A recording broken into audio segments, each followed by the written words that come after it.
Sheria ya msajili wa vyama vya siasa ilianza na vifungu 19.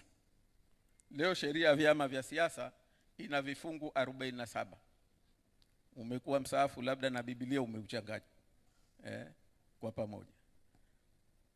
Lakini hakuna kile bora zaidi. Lakini jambo jingine ni kuzimwa kwa sauti ya umma, the will of the people, kwenye chaguzi zote kuanzia mwaka 95 hadi mwaka 2025. Kilichojitokeza mwaka 2025 si kwamba kilikuwa bahati mbaya. Haya yalikuwa ni maandalizi ya muda mrefu. Tumeyaona kwa upande wa kule Zanzibar, tuliona 2015. Na mimi nakumbuka wakati 2015 baada ya uchaguzi niliwahi kuhojiwa na Channel 10. Nikasema haya yaliyotokea Zanzibar yajecha kufuta uchaguzi chini ya kusindikizwa yakija kitokea Tanzania bara itakuwaje? Nilisema maneno yao 2015. Sometimes you don't want to be proved right.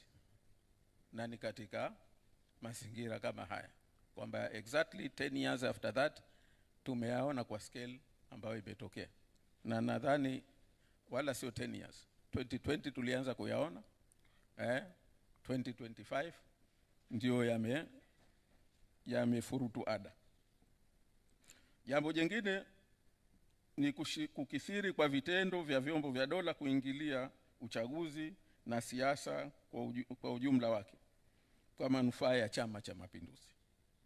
Na jambo la 4 ni kuongezeka kwa mbinyo wa uwanja wa siasa na kiraia, yani shrinking of political and civic space, ikiwemo ukandamizwaji mkubwa wa haki za kisiasa za kiraia kama vile uhuru wa habari, haki za kuabudu, uhuru wa kujieleza, uhuru wa kutengamana. Jambo la 5 ni kukithiri kwa vitendo vya ukiukwaji mkubwa wa haki za kibinadamu, ikiwemo kukithiri kwa vitendo vya utekaji na mauaji ya raia. Na jambo katika haya kuna mambo mawili muhimu tunapaswa tujiulize. Yanatokea haya, kila mtu anayasema, lakini tujiulize mambo mawili muhimu sana, kwamba nani anayeongoza na kudhibiti mambo haya? Who is in control? Tunasema tu maagizo ya dola, lakini ni nani hasa anaye? Hili swala lazima wa Tanzania tujiulize na tuwe na majibu yake. Lakini la pili, nani ananufaika na hali hii? Swala hili ni muhimu kwa sababu kwa maoni yetu, ingawa kwa nje CCM inaonekana kuwa inanufaika, ni mnufaika mkuu, lakini uhalisia wa mambo ni kwamba hata CCM yenyewe kimekuwa mateka na kuathirika na mfumo huu uliopo. Waswahili wanasema mchimba kisima huingia mwenyewe. Sasa sisi tunavyoiona haya, tunayoyaona ni matokeo ya mfumo huu ambao upo katika nchi yetu.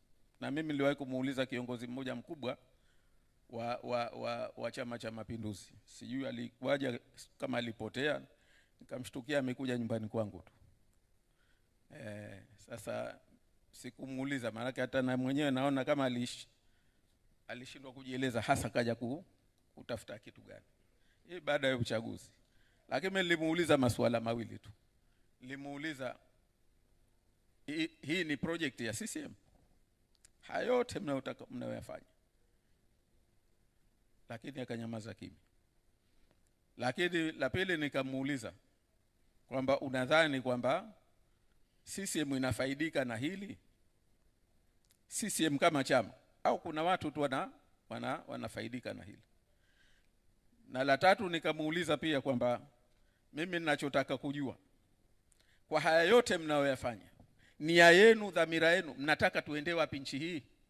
Mnataka kuturejesha wakati wa ukoloni, wakati wa ufalme kwa hapa Zanzibar, mnataka kuturejesha wakati wa tukitawaliwa na decree, mnataka kuturejesha wakati wa chama kimoja au vyama vingi ambavyo chama kimoja ndio kinaingia kinashika serikali. Lakini bahati mbaya sikupata majibu ya hayo yote. Kwa hivyo haya ni masuala lazima tujiulize, na nadhani wajiulize pia hata na Chama cha Mapinduzi katika hili.